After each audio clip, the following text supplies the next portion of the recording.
Hey YouTubers, it's Charlie. So this week on Arrow, the streets were literally on fire. It was mass pandemonium. We got a lot of big plot threads that were tied up, and we got some images from the finale. So I also have news on the Flash TV show trailer. They're going to be airing that pretty soon.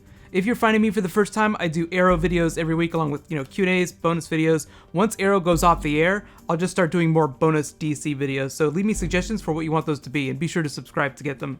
So real quick, about the Flash TV show, the rumor is that the trailer's going to air during the Arrow finale next week, so you'd better watch just to play it safe. We're also probably going to find out when it's going to premiere in the fall. I would expect September, October, around the time season 3 of Arrow premieres. It just makes sense that they would air them back to back. So careful for spoilers from the episode if you haven't seen it yet, but here are my top 5 moments. Number 5, Oliver has failed this city. It was a nice twist on the line. He had to say it at some point. Stephen Amell even commented in a recent interview that he hasn't said it on the show in a long time. It's mostly a season 1 list kind of thing. Speaking of which, he also said in a Q&A that he posted to Facebook just the other day that the list would be coming back soon. It would be a thing again pretty soon. In the context of this episode, he was just talking about his failure to kill Slade when he had the chance.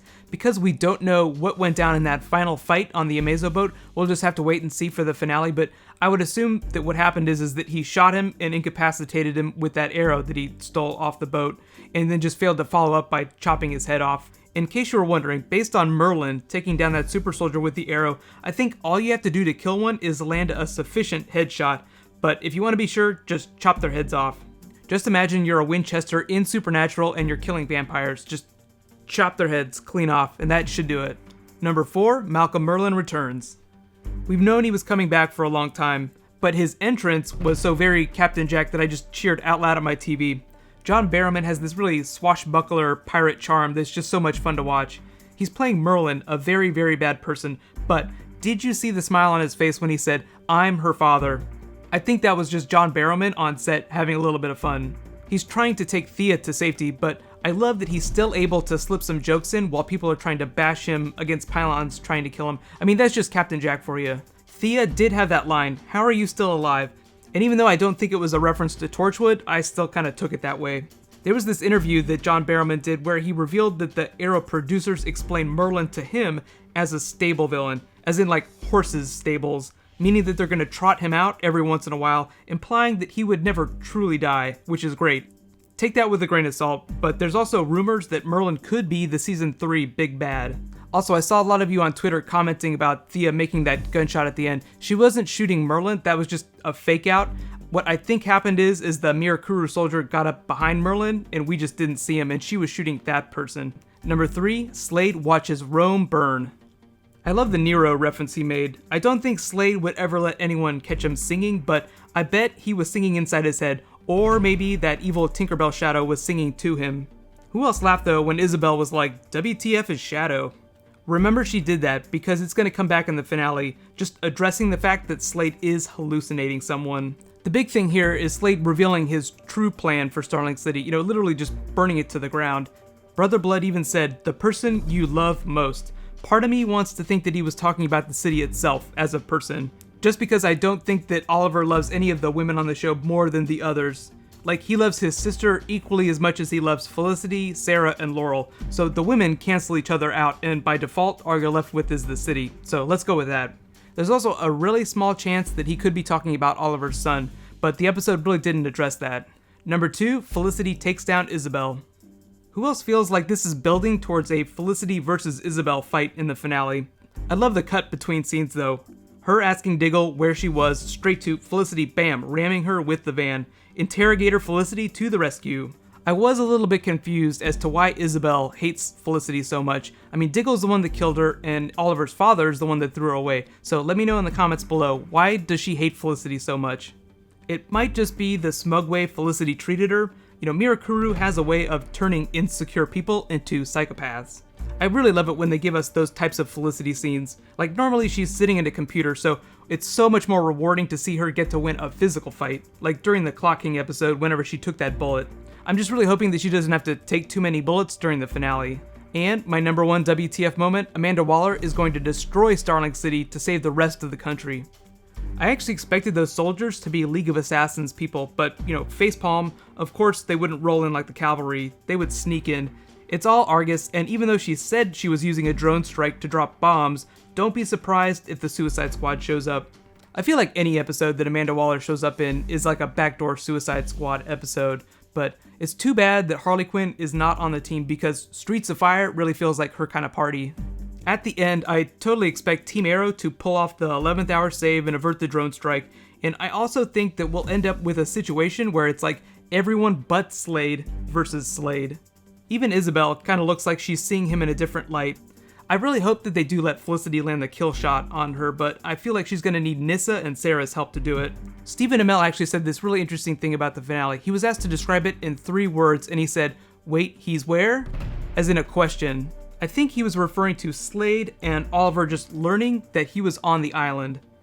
Even if it's not the island, it implies that Slade will end up somewhere really unexpected, like the Foundry, but the Foundry feels like it's too predictable. As one last bonus moment, I also have to talk about the death of Brother Blood. There are a few things about his death that surprised me, mostly that Laurel didn't kill him, and that it happened in such a short amount of time. The show had been foreshadowing a conflict within Team Deathstroke for a while, like the idea that evil always turns on itself, but it feels like they should have waited till the finale for Brother Blood to try and help Team Arrow. So I think it was mostly because they wanted to wake Roy up at the beginning of the finale. But now it's your turn. Let me know below in the comments, what was your favorite moment? Was it Felicity hitting Isabel with the car? Was it Oliver, twisting his "you failed the city" line on himself? Or was it Brother Blood dying? Also, here's a couple really big plot points that the episode didn't address a lot that I think are going to come back in the finale. The biggest one being Oliver's son. Obviously, is that going to come back in the finale? And if it doesn't, will you all be pissed? I'll be a little disappointed. It's such a huge reveal. Why would they tease us with it so late in the season if it wasn't going to become a critical part of the finale? Could the baby be the person that Oliver loves the most? Even though he doesn't know about it, Slade could just be assuming that if Oliver knew about it, would be his greatest treasure. Then there's the League of Assassins. We know they're coming back, we saw the image of Nyssa, but whenever Sarah explains why she came back, she says nothing about bringing friends back with her. So either Sarah doesn't know they're coming, or the writers just wanted it to be more of a surprise. And then there's the relationship between Team Arrow and the police force. Clearly Quentin's lieutenant goes along with Team Arrow helping just because of all the super soldiers, but will that continue into season 3? Quentin is back to being a detective and the commissioner is dead, so I'm expecting everyone to just get bumped up the ladder and Quentin will just be in charge of the police force next season, so it'll make it a lot easier for him to coordinate with Team Arrow whenever they do missions. So many big questions that still need to be answered before the finale, but overall, the episode was a solid A. Everything from the set design, to the acting, to the character development. Just talking about the set design first, this was such a huge undertaking with all the extra debris, the cars, literally setting the streets on fire.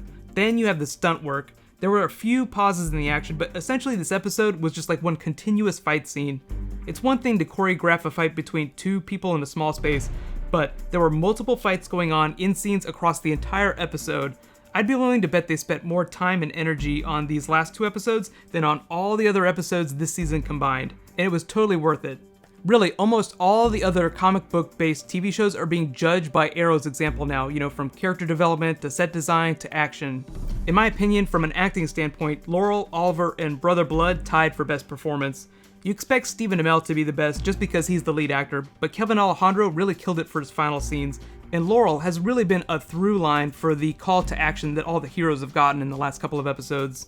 But just speaking about Brother Blood's final moments, did you get a Batman vibe from him? Like Batman put on his mask to face his fears. I think that was actually a line from Batman Begins.